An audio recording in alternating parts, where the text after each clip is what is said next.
நம்ம இப்போ எலக்ட்ரோஸ்டாட்டிக்ஸில் super position principal பார்க்க போகிறோம்.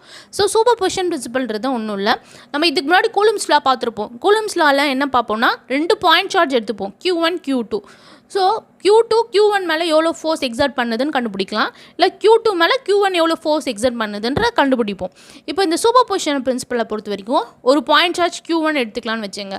இந்த Q1 மேலே இன்னும் நிறைய பாயிண்ட் சார்ஜஸ் எடுத்துக்கிட்டோம்னா, example Q2 Q3 Q4 Q5 and so one to Q1.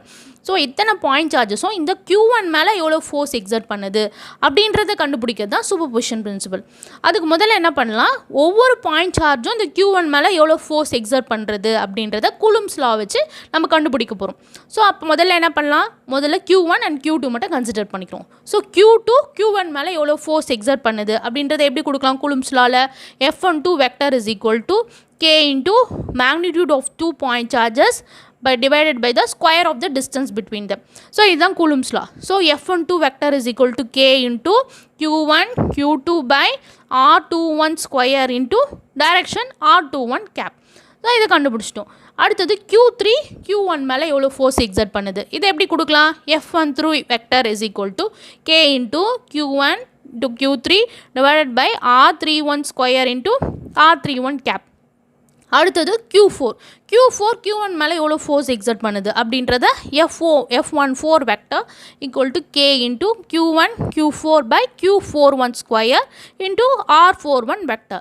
இப்போ Q5 எடுத்தால் Q5 எவ்வளோ எக்ஸர்ட் பண்ணுது and so on to Q1. So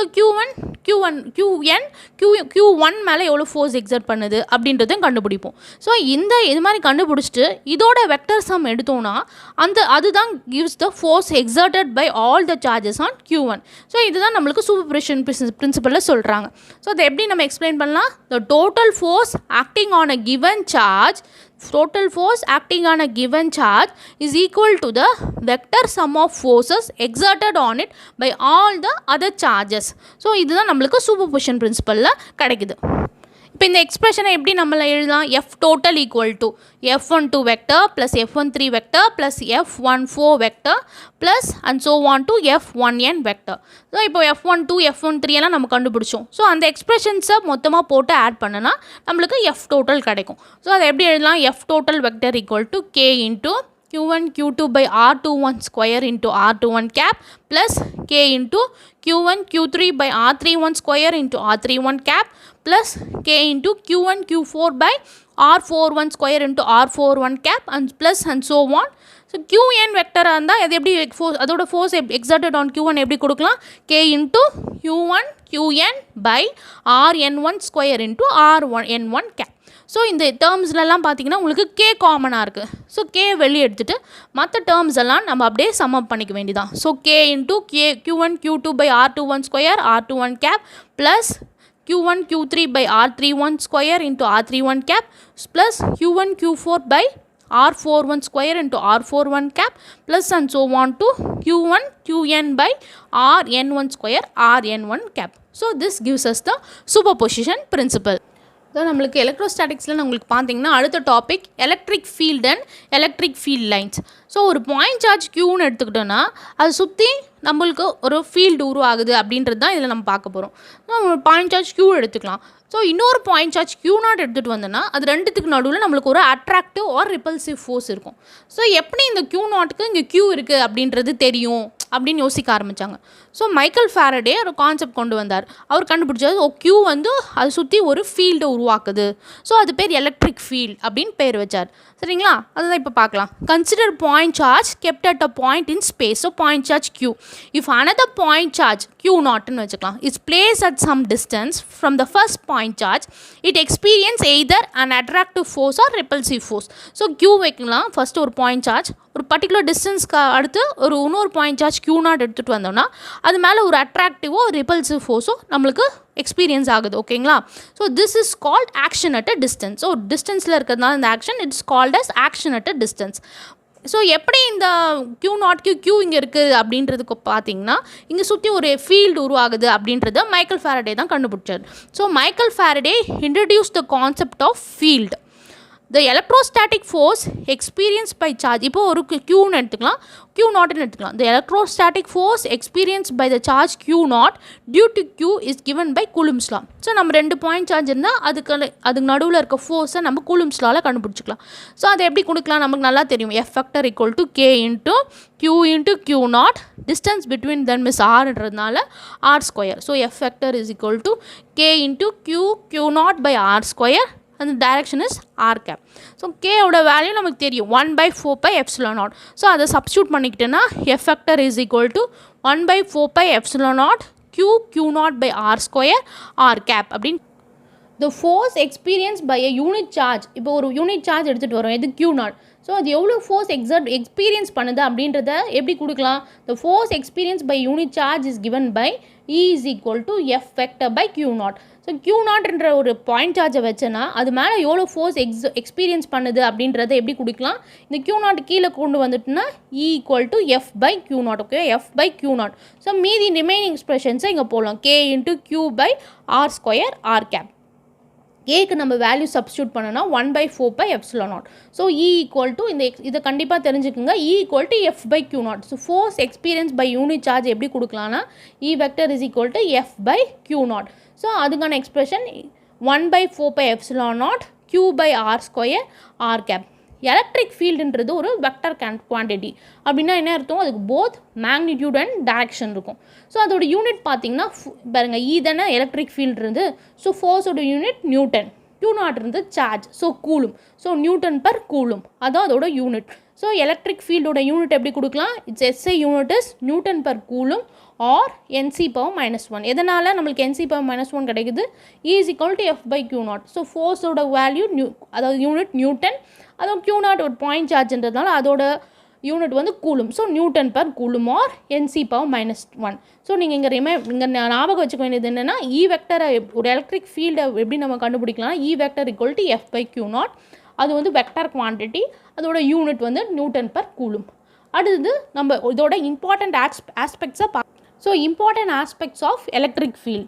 electric field பார்த்தீங்கன்னா இஃப் த சார்ஜ் Q, ஒரு பாயிண்ட் சார்ஜ் Q எடுத்துக்கிறோம், இது பாசிட்டிவாக இருந்தால் எலக்ட்ரிக் ஃபீல்டு, அது சுற்றி ஒரு எலக்ட்ரிக் ஃபீல்டு நம்ம பார்த்தோம் இல்லைங்களா. ஒரு பாயிண்ட் சார்ஜ் வச்சோன்னா அது சுற்றி ஒரு எலக்ட்ரிக் ஃபீல்டு உருவாகும். ஸோ அதனால தான் இன்னொரு பாயிண்ட் சார்ஜ் வரப்போ அது அட்ராக்டிவாவோ இல்லை ரிப்பல்சிவாவோ ஒரு ஃபோர்ஸை எக்ஸர்ட் பண்ணுதுன்னு பார்த்தோம். ஸோ இந்த பாயிண்ட் சார்ஜ் வந்து பாசிட்டிவாக இருக்கலாம், நெகட்டிவாக இருக்கலாம். இந்த பாயிண்ட் சார்ஜ் பாசிட்டிவாக இருந்தால் இந்த சுற்றி உருவாகிற எலக்ட்ரிக் ஃபீல்டு வந்து சோர்ஸ், இதுதான் சோர்ஸ். ஸோ நம்ம எந்த பாயிண்ட் சார்ஜ் எடுத்துக்கிறோமோ அது சோர்ஸ்ன்னு சொல்கிறாங்க. நம்ம இன்னொரு சார்ஜ் எடுத்து வந்து அங்கே வச்சோம்னா அது வந்து டெஸ்ட் சார்ஜ். ஸோ இந்த சோர்ஸ் சார்ஜ்லேருந்து உருவாகிற எலக்ட்ரிக் ஃபீல்டு எப்படி இருக்குன்னா away from the source charge. இது பாயிண்ட் சார்ஜை விட்டு வெளியே போகிற மாதிரி இருக்கும். அந்த electric field goes away from the source charge. இந்த பாயிண்ட்டை ரொம்ப இம்பார்ட்டன்ட் ஞாபகம் வச்சுங்க, உங்களுக்கு ப்ராப்ளம் சால்விங்கில் இது யூஸ் ஆகும். So if the charge Q is positive, the electric field சுற்றி உருவாகிற electric field points away from the source charge. If Q is negative, இப்போ இந்த source charge எடுத்துக்கிறோம்ங்களா, இந்த Q is negative, the electric field points towards the source charge. So இதில் இருக்கிற electric field எப்படி இருக்கும், இந்த source charge நோக்கி வர மாதிரி இருக்கும், towards the electric field, towards the source charge. So if Q is negative, the electric field points towards the source charge Q. அடுத்த point, if the electric field at a point P is E vector, then the force experienced by the test charge Q naught placed at the point P is, so இப்போ ஒரு source charge எடுத்துக்கிறோம். So இன்னொரு test charge Q naught எடுத்துக்கிட்டோம்னா இந்த ஒரு point Pயில் வைக்கிறோம்னு வச்சுங்க. ஒரு particular டிஸ்டன்ஸில் ஆர்லேருந்து வச்சு ஆர் டிஸ்டன்ஸில் ஒரு பாயிண்ட் P இருக்குது. இந்த பாயிண்டில் நம்ம இன்னொரு டெஸ்ட் சார்ஜ் Q naught வச்சோன்னா அது மேலே எக்ஸ்பீரியன்ஸ் பண்ணுற ஃபோர்ஸ் எப்படி இருக்கும்னா எலக்ட்ரிக் ஃபீல்டு எப்படி இருக்கணும்னா F vector is equal to Q naught by E vector. இப்போ தான் பார்த்தோம் நம்ம E is equal to F vector by Q naught. So F force வேணும்னா அந்த பாயிண்டில் நம்ம எப்படி கொடுக்கலாம், கிராஸ் மல்டிப்ளை பண்ணிக்கிறோம். So E equal to F by Q naught cross multiply பண்ணால் F vector equal to Q naught E. So இந்த F vector gives the force on the point P. இந்த இடத்துல எவ்வளோ எலக்ட்ரிக் ஃபீல்டு எக்ஸ்பீரியன்ஸ் பண்ணுது அந்த Q naught என்ற point சார்ஜை இந்த எக்ஸ்பிரஷன் மூலம் நம்ம கண்டுபிடிக்கலாம். So F vector equal to Q naught E vector. இந்த electric field at a point P is E vector, then the force experienced by the test charge Q naught placed at a point P is F vector equal to Q naught E vector. அடுத்த point வந்து electric field is independent of the test charge Q naught and is depend only on the source charge Q. So இப்போ இந்த source charge Q இருக்கு இல்லைங்களா, so இந்த இது சுற்றி உருவாகிற எலக்ட்ரிக் ஃபீல்டுன்றது இந்த Q நாட்டை பொறுத்து எதுவும் பாதிக்காது. Qவோட எலக்ட்ரிக் ஃபீல்டு வந்து Q நாட்டால் எதுவும் அஃபெக்ட் ஆகாது. So it's independent of the test charge. So source சார்ஜோட எலக்ட்ரிக் ஃபீல்டு வந்து independent of the test charge. அதான் இங்கே சொல்கிறாங்க, electric field is independent of the test charge Q naught and is depend only on the source charge Q. So இது சுற்றி இருக்கிற electric field Qவை பொறுத்து மட்டும்தான் இருக்குமே தவிர Q நாட் பொறுத்து அது எதுவுமே மாறாது. It is independent. அடுத்த point, since the electric field is a vector quantity, நம்ம ஏற்கனவே பார்த்தோம் electric field is a vector quantity. So if since the electric field is a vector quantity at every point in space this field has a unique direction and magnitude. So இது சுற்றி ஒரு electric field இருக்குது. இது vector குவான்டிட்டினால ஒவ்வொரு பாயிண்ட்லையும் அந்த electric ஃபீல்டுக்கு ஒரு டைரக்ஷனும் ஒரு மேக்னிடியூடும் கண்டிப்பாக இருக்கும். So அடுத்த point, the test charge Q naught is made sufficiently small such that it will not modify the electric field of the source charge Q. So இந்த எலக்ட்ரிக் ஃபீல்ட் நம்ம எடுத்துக்கிற டெஸ்ட் சார்ஜ் எப்படி இருக்குன்னா ரொம்ப சின்னதாக இருக்கிறதுனால அது கண்டிப்பாக இந்த சோர்ஸ் சார்ஜோட எலக்ட்ரிக் ஃபீல்டை அது அஃபெக்ட் பண்ணாது. So the test charge Q naught is made sufficiently small such that it will not modify the electric field of the source charge Q. And then the expression E is equal to F by Q naught is valid only for point charges. நம்ம இந்த point source charge ஆச்சு test சார்ஜாகவும் இருக்கட்டும், அது நம்ம point சார்ஜஸை consider பண்ணால் மட்டும்தான் இந்த expression E vector is equal to F by Q நாட்ன்றது வேலிடாக இருக்கும். அடுத்தது பார்த்தீங்கன்னா யூனிஃபார்ம் எலக்ட்ரிக் ஃபீல்ட், நான் யூனிஃபார்ம் எலக்ட்ரிக் ஃபீல்ட். ஸோ இது important aspects of electric field தான், இதுதான் உங்களோட கடைசி பாயிண்ட். யூனிஃபார்ம் எலக்ட்ரிக் ஃபீல்ட்னா என்னென்னா, uniform electric field will have the same direction and constant magnitude at all points in space. So ஒரு source charge எடுத்துக்கிட்டோன்னா அதை சுற்றி இருக்கிற எலக்ட்ரிக் ஃபீல்டு வந்து யூனிஃபார்ம் இருக்குன்னா என்ன அர்த்தம்னா அதோட மேக்னிடியூடும் அண்ட் டைரக்ஷனும் வந்து சேமாக இருக்கும். So uniform electric field will have the same direction and constant magnitude at all the points in space. அடுத்தது நான் யூனிஃபார்ம் எலக்ட்ரிக் ஃபீல்ட் அப்படின்னா என்ன அர்த்தம்னா, நான் uniform electric field will have different direction or different magnitudes. இங்கே பார்த்தீங்கன்னா magnitude டிஃப்ரெண்ட்டாக இருக்குது, இதில் டைரக்ஷன் டிஃப்ரெண்ட்டாக இருக்கும். ஸோ நான் யூனிஃபார்ம் எலக்ட்ரிக் ஃபீல்ட்னா என்ன அர்த்தம்னா, will have different direction or different magnitudes or both or different points in space. So இதோட உங்களுக்கு எலக்ட்ரிக் ஃபீல்டுன்ற டாபிக் முடியும். 1.6 பார்க்கலாம். Calculate the electric field at point PQ for the following two cases as shown in the figure. A positive point charge plus 1 microcoulomb is placed at the origin. So இதுதான் நமக்கு கொடுத்துருக்க figure. இதை வச்சு நம்ம என்னென்ன guess பண்ணலான்னா, இதை சுற்றி இருக்கிற எலக்ட்ரிக் ஃபீல்டில் Pலையும் Qலையும் நம்ம எவ்வளோ எலக்ட்ரிக் ஃபீல்டு இருக்குது அப்படின்றத கண்டுபிடிக்க போகிறோம். ஸோ Pன்றது 2 மீட்டர் டிஸ்டன்ஸில் இருக்குது, Qன்றது 4 மீட்டர் டிஸ்டன்ஸில் இருக்குது சோர்ஸ் சார்ஜ்லேருந்து. ஃபஸ்ட்டு நம்ம பாயிண்ட் Pயில் எவ்வளோ எலக்ட்ரிக் ஃபீல்டு இருக்குது அப்படின்றத EP அப்படின்னு கண்டுபிடிக்கலாம். So the magnitude of electric field at point P is given by EP is equal to 1 by 4 pi epsilon naught Q by R square. So அதில் 1 by 4 pi epsilon naught value நமக்கு நல்லா தெரியும், 9 into 10 power 9. So அதை substitute பண்ணிக்கோங்க. Q வந்து +1 micro coulomb. So micro கூலுமில் இருக்கிறதுனால கூலுமுக்கு மாற்றுறதுக்கு 10 power -6 all multiply பண்ணிக்கிறோம். So into 1 into 10 power -6 by distance வந்து 2 மீட்டர்ன்றதுனால R ஸ்கொயர்ன்றதுனால இந்த இடத்துல 2 ஸ்கொயர்னு போட்டுக்கிறோம். So 9 into 10 power 9 1 into 10 power -6. So by distance between தன் 2 மீட்டர்ன்றதுனால 2 ஸ்கொயர். ஸோ இப்போ இதை சால்வ் பண்ண வேண்டியது தான். இப்போ முதல்ல பவர்ஸை ஆட் பண்ணிங்கன்னா 10 power -9 இருக்குது, இது -6 இருக்குது. ஸோ 9 - 6 வந்து +3. So 9 into 10 power 3 by 2 square 4 ஆகுது. ஸோ இப்போ 9/4 நீங்கள் சால்வ் பண்ணிங்கன்னா 2.25 into 10 power 3 Newton per coulomb அப்படின்னு கிடைக்குது. நம்ம ப்ராப்பர்ட்டிஸ் ஆஃப் எலக்ட்ரிக் ஃபீல்ட் பார்க்குறச்சே சொன்னோம், பாசிட்டிவாக அந்த எலக்ட்ரிக் ஃபீல்டு வந்து வெளியே போகிற மாதிரி இருக்கும். So points outside. So அதுதான் நம்ம சொல்கிறோம், since the source charge is positive the electric field points away from the charge. So the electric field at point P is given by. So point பாசிட்டிவாக இருக்கிறதுனால electric field அவுட்வர்ட்ஸில் focus ஆகும். So இது இந்த பக்கம் தான் இந்த டைரெக்ஷனில் தான் போகுன்றதுனால பாசிட்டிவ் எக்ஸ் டைரெக்ஷன். ஸோ நம்ம ஐ கேப்னு எடுத்துக்கிறோம். ஸோ ஐ கேப்னு எடுத்துக்கலாம் இல்லைங்களா. So EP = 2.25 into 10 power 3 newton coulomb power -1 I cap. So the electric field வந்து இந்த டைரெக்ஷனில் இருக்குது அப்படின்றத நமக்கு ஐ கேப் மூலம் நமக்கு கிடைக்குது. அடுத்து பாயிண்ட் க்யூவில் எவ்வளோ எலக்ட்ரிக் ஃபீல்டு அப்படின்றத எப்படி கண்டுபிடிக்கலாம்னா EQ = 1/4πε0 Q/r². அகைன் 1/4πε0 வேல்யூ உங்களுக்கு தெரியும், 9 × 10⁻⁹.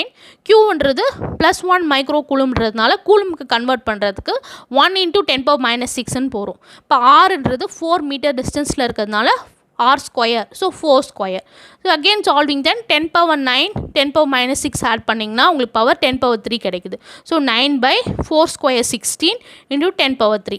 இப்போ 9⁻16 நீங்கள் சால்வ் பண்ணிங்கன்னா 0.56 × 10⁻3 newton coulomb power -1. Since electric field வந்து நம்மளுக்கு வெக்டர் குவான்டிட்டினால அதோட டைரக்ஷனை நம்ம கண்டிப்பாக சொல்லணும். ஸோ இது பாசிட்டிவ்ன்றதுனால இந்த பாயிண்ட் சார்ஜ் வந்து electric field points outwards. So இந்த டைரெக்ஷனில் போகும் அப்படின்றத பாசிட்டிவ் ஒய் டைரெக்ஷன்றதை ஜே கேப்னு குறிக்கலாம் இல்லையா. ஸோ இங்கே ஜே கேப்னு சொல்கிறாங்க. So EQ = 0.56 × 10⁻3 newton coulomb power -1 j cap. அடுத்து கேஸ் பி பார்க்கலாம். The magnitude of the electric field at point B. So இப்போ இன்னொரு பாயிண்ட் சார்ஜ் -2 மைக்ரோ கூலும் கொடுத்துருக்காங்க. ஸோ இதில் இந்த பி இங்கே இருக்குது, Q -x டைரெக்ஷனில் இருக்குது. ஸோ வந்து P வந்து 2 மீட்டர் டிஸ்டன்ஸில் இருக்குது, Q வந்து 6 மீட்டர் டிஸ்டன்ஸில் இருக்குது. ஸோ இதை வச்சு பாயிண்ட் Pயில் எவ்வளோ எலக்ட்ரிக் ஃபீல்டு இருக்குது, பாயிண்ட் Qவில் எவ்வளோ எலக்ட்ரிக் ஃபீல்டு இருக்குன்றதை நம்ம கண்டுபிடிக்க போகிறோம். So the magnitude of the electric field at point P is EP = formula K × Q/r². Kன்றது 1/4πε0 Q/r². ஸோ இதோட வேல்யூ நமக்கு தெரியும், 9 × 10⁻⁹. இப்போ Qன்றது -2 மைக்ரோ கூலும்.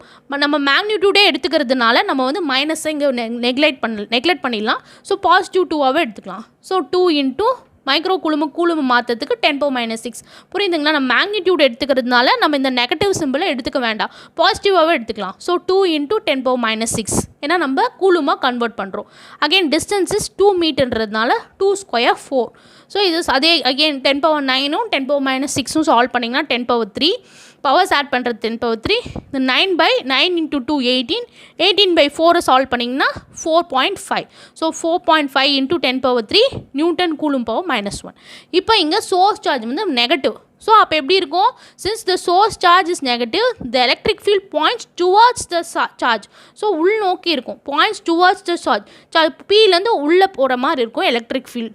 ஸோ உள்ளே போகிற மாதிரி இருந்ததுன்னா நெகட்டிவ் எக்ஸ் டைரெக்ஷனில் இருக்கும். ஸோ பாசிட்டிவ் எக்ஸ்னா ஐன்னு போடும், ஐ கேப்னு போடும். நெகட்டிவ் எக்ஸ்ன்றதால -ஐ கேப்னு போடுறோம். ஸோ அப்போ EP எப்படி கிடைக்குது? -ஐ கேப்ன்றதால -4.5 × 10⁻3 i cap Newton coulomb power -1. அடுத்தது பாயிண்ட் Qவில் எவ்வளோ எலக்ட்ரிக் ஃபீல்டு இருக்குது அப்படின்றத கண்டுபிடிக்க போகிறோம். ஸோ பாயிண்ட் Qவில் அகெயின் மாடுலஸ் ஆஃப் EQன்றதுனால இந்த -2 மைக்ரோ கூலும் பாசிட்டிவாகவே எடுத்துக்கலாம். ஸோ 9 × 10⁻⁹, 2 × 10⁻⁶. ஸோ டிஸ்டன்ஸ் 6 மீட்டர்ன்றதுனால 6² 36.